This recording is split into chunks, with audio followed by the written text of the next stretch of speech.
નમસ્કાર, આપ જોઈ રહ્યા છો સ્પાર્ક ટુડે ન્યૂઝ। દાહોદના દેવગઢ બારિયા તાલુકાના અંતરિયાળ અને ડુંગરાળ વિસ્તારોમાં રહેતા અને ખાસ કરીને માઇગ્રેશન એટલે કે રોજીરોટી માટે સ્થળાંતર કરતા આદિવાસી પરિવારોના બાળકો શાળાએ આવતા થાય અને તેમનું શિક્ષણ અધવચ્ચે ન છૂટે તે માટે વડોદરાનું તરાપો ફાઉન્ડેશન બહાર આવ્યું છે। દાહોદ જિલ્લો ભૌગોલિક દ્રષ્ટિએ ડુંગરાળ અને અંતરિયાળ વિસ્તારો ધરાવે છે, જ્યાં રોજીરોટી માટે મોટા પાયે આદિવાસી પરિવારોનું સ્થળાંતર થતું હોય છે। આવા વાતાવરણમાં બાળકો નિયમિત શાળાએ આવે અને શિક્ષણમાં તેમનું સ્થાયીકરણ થાય તે મોટો પડકાર છે। આ પડકારને પહોંચી વળવા માટે વડોદરાના તરાપો ફાઉન્ડેશનના પરિતા શુક્લ, ભાવના ધોળકિયા, સુધા ગોસ્વામી અને તેમની આખી ટીમે અંતરિયાળ વિસ્તારના બાળકોને સંપૂર્ણ શૈક્ષણિક સંકલ્પ કર્યો હતો। ત્યારે આ સંકલ્પને સાકાર કરવા માટે તરાપો ફાઉન્ડેશન દ્વારા દેવગઢ બારિયાના ડુંગરાળ વિસ્તારોના વિદ્યાર્થીઓ માટે દફતર, નોટબુક, પેન્સિલ, સંચો, રબરથી માંડીને હાઇજીન માટે પાણીની બોટલો સહિતની તમામ જરૂરી સામગ્રી મોકલી છે। વડોદરાથી મોકલવામાં આવેલી આ સામગ્રી દેવગઢ બારિયાના બીઆરસી કચેરી ખાતે પહોંચી ગઈ છે। તરાપો ફાઉન્ડેશનની આ કામગીરીની દેવગઢ બારિયા બીઆરસી ભવનના પ્રતિનિધિઓ દ્વારા મુક્ત કંઠે પ્રશંસા કરવામાં આવી છે।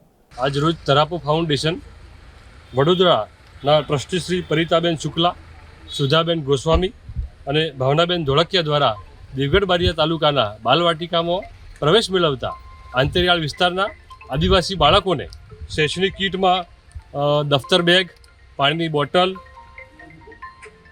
શૈક્ષણિક વસ્તુઓ અને વિવિધ સામગ્રી આપવામાં આવી છે। માઇગ્રેશન કરતા આદિવાસી બાળકો માટે આ ખૂબ જ ઉપયોગી રહેશે। એમના અભ્યાસ અર્થે આ કીટ આપવામાં આવી છે, તે બદલ અમે તરાપો ફાઉન્ડેશનનો ખૂબ ખૂબ આભાર માનીએ છીએ। આ સહયોગ બદલ અને બાળકોના ભવિષ્ય માટે એમણે ખૂબ સુંદર કામ કર્યું છે, એનો અમે સરાહના કરીએ છીએ। શું નામ છે? ધર્મેશ પટેલ, બીઆરસી દેવગઢ બારિયા। નમસ્કાર। તરાપો ફાઉન્ડેશન વડોદરાના બહેનો દ્વારા પરિતાબેન શુક્લા, ભાવનાબેન ધોળકિયા અને સુધાબેન ગોસ્વામી અને એમની આખી ટીમ દ્વારા તરાપો ફાઉન્ડેશન દ્વારા અમારા દાહોદ જિલ્લાના દેવગઢ બારિયા તાલુકાના અંતરિયાળ અને ડુંગરાળ વિસ્તારના એકદમ નથી શાળામાં આવી શકતા એવા બાળકો માટે બાળકોને ધ્યાનમાં રાખીને બાળકો શાળામાં આવે, શાળામાં એ સ્થાયીકરણ થાય એ હેતુથી બાળકો માટે દફતર, શૈક્ષણિક કીટ, સંચો, પેન્સિલ, રબરથી માંડીને ટોટલી વસ્તુ આપી છે અને બાળકો માટે પાણીની બોટલ પણ આપી છે। તો આ વતી હું દેવગઢ બારિયા બીઆરસી ભવન વતી આખા દેવગઢ બારિયા વતી આ તરાપો ફાઉન્ડેશનને હું ખૂબ ખૂબ અભિનંદન આપું છું અને આવી રીતના આ બાળકોને હજુ પણ એ લોકો સહયોગી થાય એ માટે હું આભાર વ્યક્ત કરું છું। શું નામ આપનું? વણજારા સુરેશકુમાર પન્નાલાલ, હોદ્દો? હોદ્દો આશીષ, CRC, મોટી SID।